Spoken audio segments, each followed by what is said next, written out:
నమస్తే, welcome to news 360 special drive. నేను విజయశంకర్. పీకల్లోతు ఆర్థిక కష్టాలతో ప్రారంభమైన కాంగ్రెస్ సర్కార్ పాలన ఏడాదికి చేరుకుంది. ఆరంభంలోనే ఎన్నో సవాళ్లు. తొలినాళ్లలో సీఎంగా రేవంత్ రెడ్డి ఊడేనా అన్నట్లుగా కవ్వింపు మాటలు. ఫామ్ హౌస్ కే పరిమితమైన ప్రతిపక్ష నేత మాజీ సీఎం కేసీఆర్ నాడు జబర్దస్త్, నేడు జట్కా బండి అన్నట్టుగా తయారైన గులాబీ పార్టీ. లెక్కలు మీవి, ప్లాన్స్ మావి అంటూ బలగాన్ని పెంచుకుంటున్న బీజేపీ. ఇదంతా జస్ట్ 1 ఇయర్లో తెలంగాణ రాజకీయ ముఖ చిత్రానికి అద్దం పట్టే వాస్తవాలు.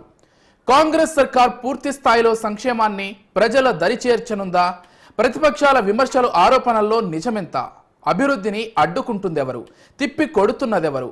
1 ఇయర్ రేవంత్ రెడ్డి పాలనపై స్పెషల్ ఫోకస్.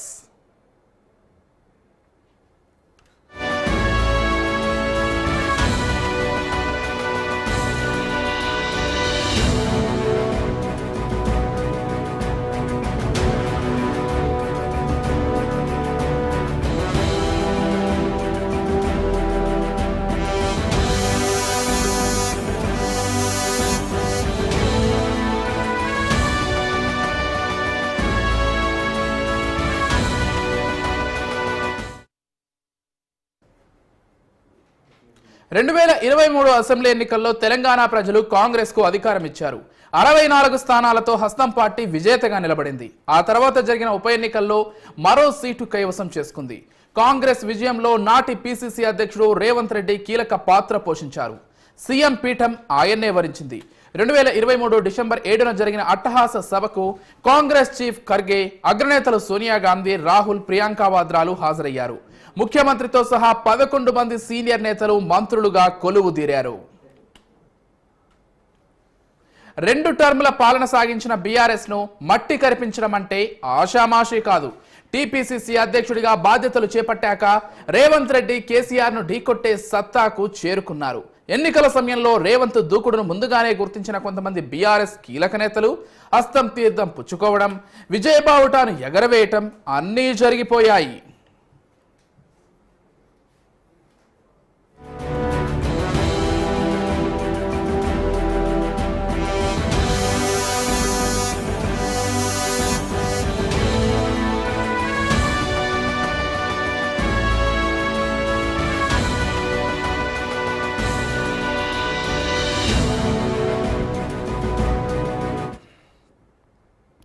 ఎన్నికల మేనిఫెస్టోలో కాంగ్రెస్ పార్టీ 6 గ్యారంటీలు ప్రకటించింది.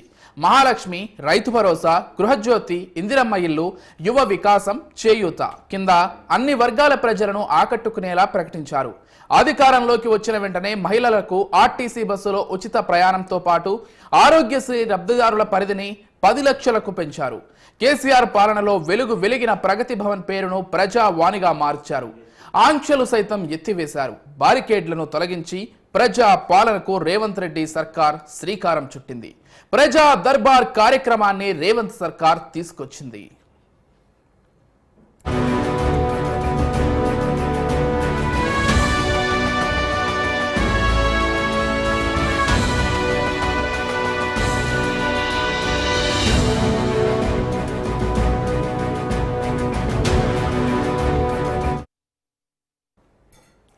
తెలంగాణలో కాంగ్రెస్ ను అధికారంలోకి తీసుకురావడంలో రైతు రుణమాఫీ పథకం ఒకటని చెప్పొచ్చు.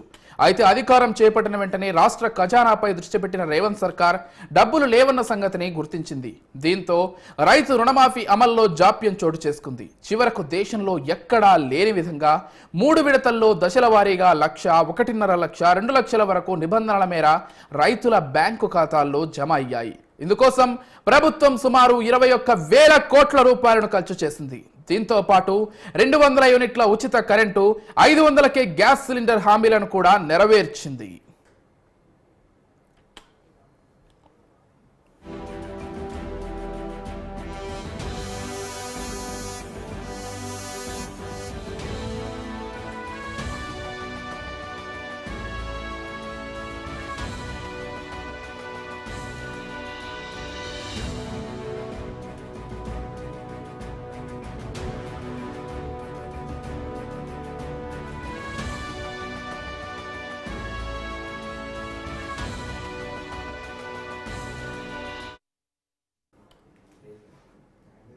ప్రజాపాలనలో తెలంగాణ యువత భవిత మలుపు తిరిగిందా అంటే అవుననే అంటుంది తెలంగాణ ప్రభుత్వం. తొలి ఏడాదిలోనే ఉద్యోగాల భర్తీలో కొత్త రికార్డు నమోదు చేసింది తెలంగాణ సర్కార్. దేశంలో ఏ రాష్ట్రంలో లేని విధంగా మొదటి ఏడాదిలోనే 53,000కు పైగా ఉద్యోగ నియామకాలు చేపట్టింది. గడిచిన 10 ఏళ్లలో ఉద్యోగాలు భర్తీ లేక విసిగి వేసారన్న నిరుద్యోగుల జీవితాల్లో సరికొత్త మార్పు తెచ్చింది.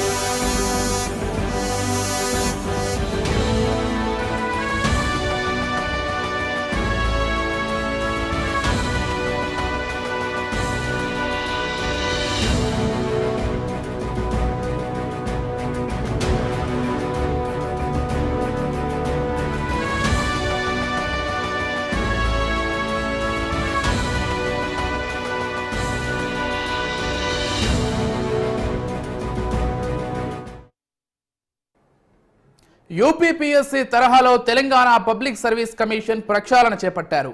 అప్పటి వరకు పెండింగ్లో ఉన్న పరీక్షలు, ఫలితాలకు ఉన్న అడ్డంకులన్నింటినీ ప్రభుత్వం తొలగించింది. గత ప్రభుత్వంలో రద్దయినవి, వాయిదా పడ్డవి, పెండింగ్లో పెట్టిన ఫలితాలన్నింటినీ విడుదల చేసింది. ఎంపికైన అభ్యర్థులందరికీ నియామక పత్రాలను అందించింది.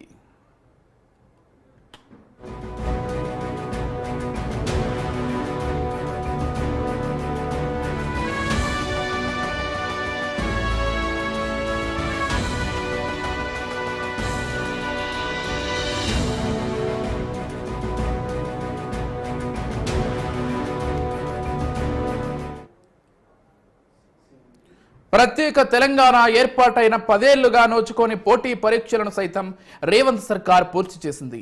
గ్రూప్ 1 నిర్వహణలో ఎలాంటి అపోహలు, వదంతులకు తావు లేకుండా పకడ్బందీ చర్యలు చేపట్టారు. పేపర్ లీకేజీతో గందరగోళంగా మారిన గ్రూప్ 1 పరీక్షను కొత్త ప్రభుత్వం అధికారంలోకి వచ్చిన వెంటనే రద్దు చేసింది. 563 పోస్టులతో కొత్త నోటిఫికేషన్ ఇచ్చింది. గ్రూప్ 1 ప్రిలిమ్స్, మెయిన్స్ పరీక్షలను విజయవంతంగా నిర్వహించింది. డిసెంబర్ 15, 16వ తేదీల్లో గ్రూప్ 2 పరీక్షల నిర్వహణకు కూడా ఏర్పాట్లు చేసింది.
అన్నదాతలకు అండగా రేవంత్ సర్కార్ నిలబడింది.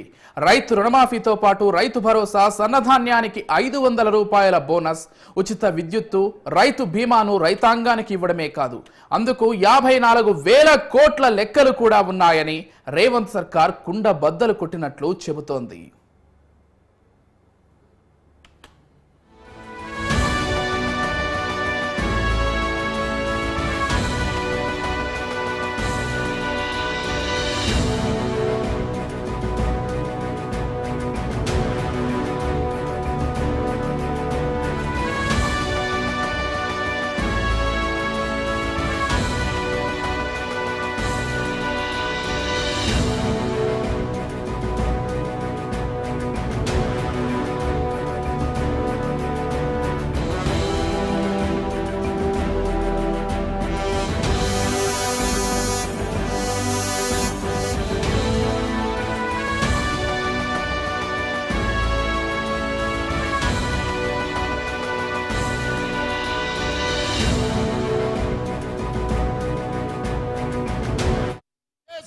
ఈ దేశంలో స్వతంత్రం వచ్చినప్పటి నుంచి ఏ రాష్ట్రమైనా 10 నెలల్లో 25 రోజుల్లో 22,22,062 రైతు కుటుంబాలకు 17,869 కోట్ల రూపాయల రుణమాఫీ చేసిన చరిత్ర ఈ దేశంలో ఉన్నదా అని నేను అడుగుతున్నా.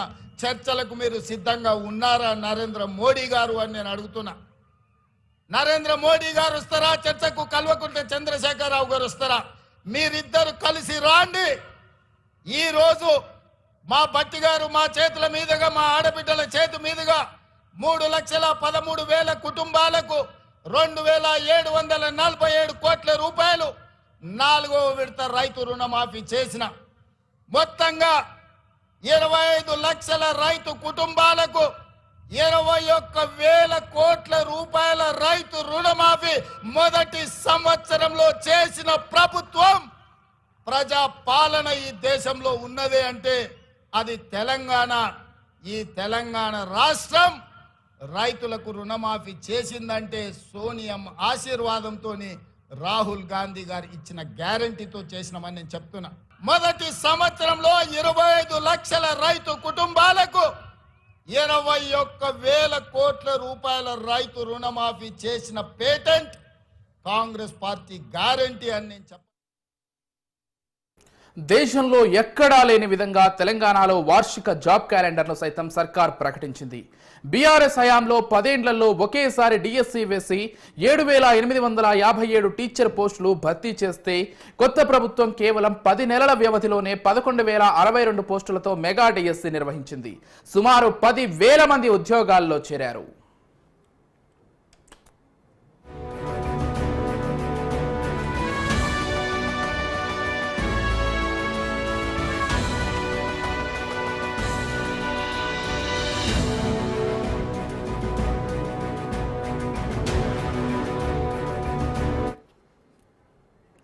తెలంగాణ ప్రజలకు కాంగ్రెస్ ఇచ్చిన హామీలు ఇంకా నెరవేర్చాల్సినవి ఉన్నాయి. అందులో పేద ప్రజల సొంతింటి కల ఒకటి. కానీ ఈ హామీ ఇంకా నెరవేరలేదు. మొత్తంగా కాంగ్రెస్ ఏడాది పాలనపై ప్రజల నుంచి కూడా పలు ప్రశ్నలు వినపడుతూనే ఉన్నాయి. మహిళలకు ఇస్తానన్న 2,500 రూపాయల కోసం ఎదురు చూస్తున్నారు. వృద్ధులకు, వితంతువులకు 2,000 నుంచి 4,000 చేస్తానన్న హామీ ఇంకా పెండింగ్లోనే ఉంది. ఇక అధికారం కోల్పోయిన ఏడాదిలోనే బీఆర్ఎస్ మనుగడ ప్రశ్నార్థకంగా మారిపోయింది.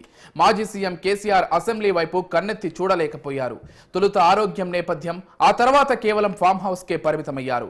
ప్రభుత్వాన్ని నడిపేందుకు సీఎం రేవంత్ రెడ్డికి ఏడాది సమయం ఇవ్వాలని కేసీఆర్ అన్నారే గాని క్యాడర్పై పూర్తిగా పట్టు కోల్పోయారు. కీలక నేతలతో పాటు కొంతమంది ఎమ్మెల్యేలు కాంగ్రెస్ పక్షాన చేరిపోయారు. అనర్హత వేటు వేయలేనంత వరకు వెళ్ళింది. కోర్టులో ఈ విషయం నలుగుతోంది.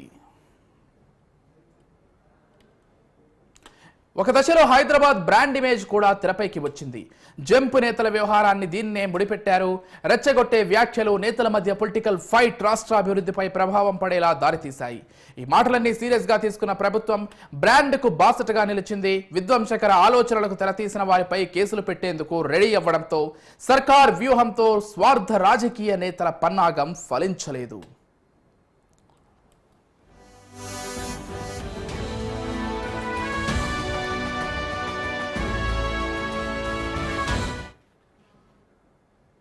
మనం చేస్తే అభివృద్ధి, అదే ఇతరులు చేస్తే వినాశనం. ఇదే స్టాండ్ ని బీఆర్ఎస్ తీసుకుంది. లగచెర్లలో ప్రభుత్వం తలపెట్టిన ఫార్మా పరిశ్రమ ఏర్పాటు అంశం రణరంగంగా మారింది. ఏకంగా కలెక్టర్ పైకి గ్రామస్తులు దాడి చేసేలా పక్కా ప్రణాళిక సాగడమే అందుకు కారణం.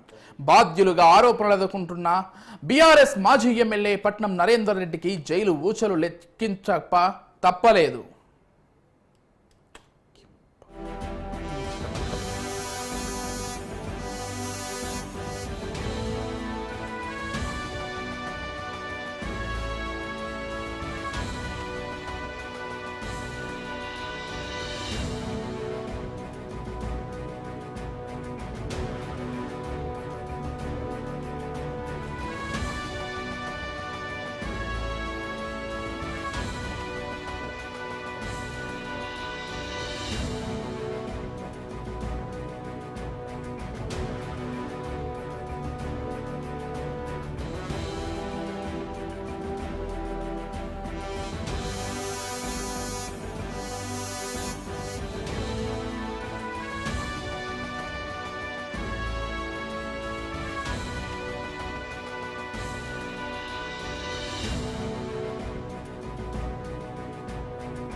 జంట నగరాల అభివృద్ధి అంశం కూడా రేవంత్ సర్కార్కు చెడ్డ పేరు తీసుకొచ్చేలా తయారైంది.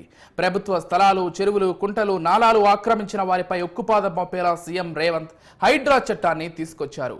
పార్టీలకు అతీతంగా పొలిటీషియన్స్, ప్రముఖుల కబ్జాలను కట్టడి చేయడంతో ప్రజా ప్రతినిధుల్లో టెన్షన్ స్టార్ట్ అయింది. ప్రజల్లో అలజడి చెలరేగింది. హైడ్రా రాకను ప్రజలు స్వాగతించినప్పటికీ ఆ ఎఫెక్ట్ రేవంత్ సర్కార్ పై పడింది. రియల్ భూమ్ పడిపోవడానికి కారణంగా మారడంతో హైడ్రా అడుగులు నెమ్మదించాయి.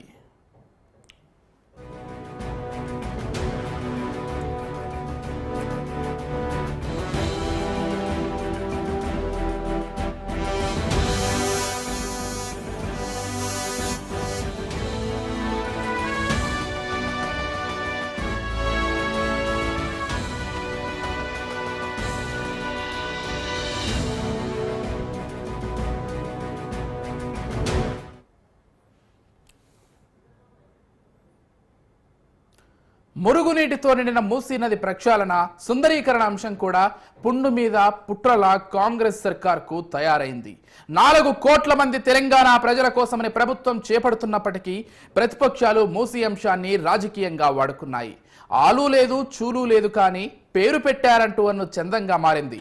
మూసీ రివర్ బెడ్ లో ఆక్రమిత ఇళ్ల కూల్చివేతలను ప్రతిపక్షాలు తప్పుపట్టాయి. ఇదంతా 1.5 కోట్ల ప్రభుత్వ ధనం వేస్ట్ చేయడానికి అంటూ సర్కార్ను గుక్క తిప్పుకోకుండా చేశాయి. కానీ ప్రభుత్వ ఆలోచనకు హైకోర్టు బాసటగా నిలిచింది. ఆక్రమిత ఇళ్లను తొలగించాలని, అదే సమయంలో బాధితులకు ప్రత్యామ్నాయం చూపాలని కూడా ధర్మాసనం ప్రభుత్వానికి సూచించింది.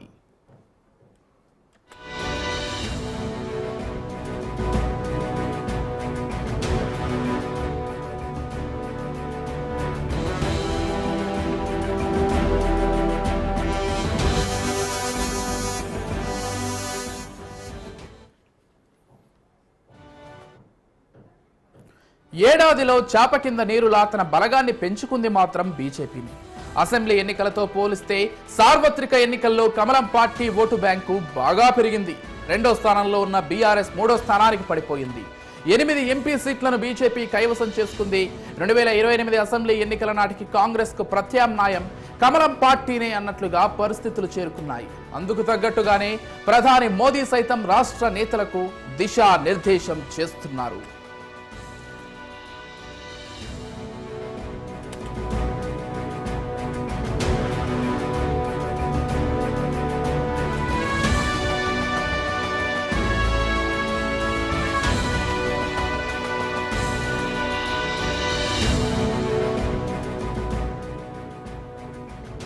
అధికారంలో ఉన్నా లేకపోయినా పార్టీకి అండగా ఉండాల్సిన బీఆర్ఎస్ అగ్రనేత కేసీఆర్ పూర్తిగా క్యాడర్కు దూరమయ్యారు. కేటీఆర్, హరీష్ రావులే గులాబీ శ్రేణులకు దిక్కయ్యారు. సోషల్ మీడియా వేదికగా రేవంత్ సర్కార్ పై పెద్ద యుద్ధమే చేస్తున్నారు. మరోవైపు కేసీఆర్ కుమార్తె కవిత వ్యవహారం కూడా గులాబీ శ్రేణులకు పెద్ద మైనస్ అయింది. ఢిల్లీ మద్యం కేసులో అరెస్ట్ అయి విడుదలైనప్పటికీ ఆమె చురుగ్గా పాలిటిక్స్ లో రాణించలేకపోతోంది. ఈ సమయంలో కేటీఆర్ సైతం కార్యకర్తలకు షాక్ ఇచ్చారు. వెల్నెస్ రీట్రీట్ పేరుతో కొన్ని రోజులు పాలిటిక్స్ కు బ్రేక్ అంటూ ట్వీట్ చేశారు.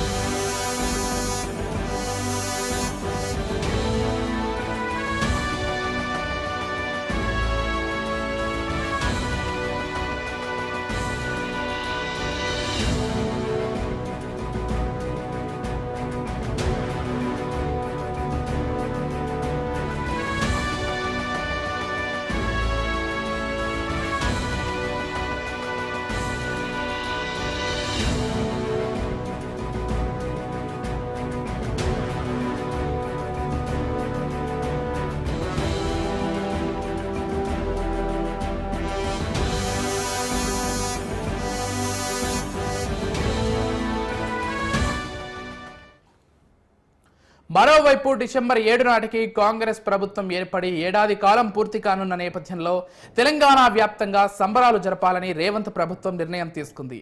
నవంబర్ 14న జవహర్ లాల్ నెహ్రూ జయంతిన ప్రారంభమైన ప్రజా విజయోత్సవాలు 26 రోజుల పాటు డిసెంబర్ 9 వరకు జరగనున్నాయి.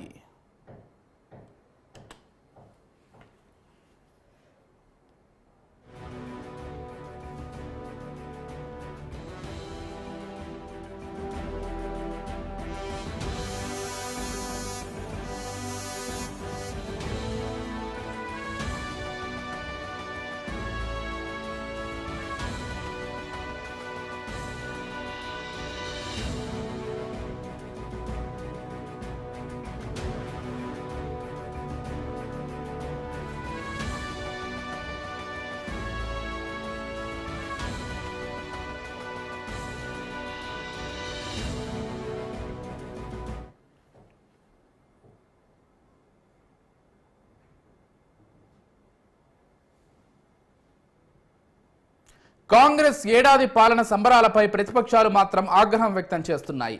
అధికారంలోకి రావడానికి అడ్డగోలుగా హామీలు ఇచ్చారు. మహిళలకు కేటాయించిన ఉచిత బస్సు ప్రయాణం తప్ప మిగతా ఏ హామీని అమలు చేయకుండా ఎలా సంబరాలు జరుపుకుంటారని ప్రతిపక్షాల నుంచి నిరసన వ్యక్తమవుతోంది. ఇబ్బందులకు గురైన పలు రంగాల వారికి సమాధానాలు చెప్పాలని ప్రతిపక్షాలు డిమాండ్ చేస్తున్నాయి. హామీలను నెరవేర్చాలంటూ ప్రధానంగా ఖజానాలో కాసులు ఉండాలి. అప్పులతో కేసీఆర్ రాష్ట్రానికి తమకు అప్పగించారని సీఎం రేవంత్ రెడ్డి మండిపడ్డారు. 7 లక్షల కోట్ల అప్పుకు నెలకు 6,500 రూపాయల వడ్డీ చెల్లించే దుస్థితి ఏర్పడిందని 2 టర్ముల బీఆర్ఎస్ పాలనను ఎండగట్టారు. ఇక గత ప్రభుత్వ హయాంలో జరిగిన ఫోన్ ట్యాపింగ్ అంశం బీఆర్ఎస్ నేతలకు నిద్ర లేకుండా చేస్తోంది. ఇప్పటికే కొంతమందికి నోటీసులు అందాయి. అంటకాగిన అధికారులు జైలు బూచలు లెక్కబెడుతున్నారు. బీఆర్ఎస్ పాలనలో అతిపెద్ద ప్రాజెక్ట్ కాళేశ్వరం ఒకటి. సుమారు 1,50,000 కోట్ల రూపాయల వ్యయంతో నిర్మించిన ఈ ప్రాజెక్టుకు మేడిగడ్డ బ్యారేజీ పియర్లు ఏప్రాన్ కుంగడం, 7వ బ్లాక్ 3 పియర్ల వద్ద 4-5 అడుగుల మేర కుంగిపోవడంతో వాస్తవాలు నిగ్గు తేల్చేందుకు రేవంత్ ప్రభుత్వం కమిషన్ వేసింది. ఆ విచారణలో ఇంజనీరింగ్ సిస్టమ్, అందుకు సంబంధించిన వాస్తవాలపై భిన్న కథనాలు వెలుగులోకి వస్తున్నాయి. డిసెంబర్ చివరిలోగా జస్టిస్ ఘోష్ కమిషన్ తన నివేదికను ప్రభుత్వానికి అప్పగించనున్న నేపథ్యంలో గులాబీ కీలక శ్రేణుల్లో గుబులు స్టార్ట్ అయింది.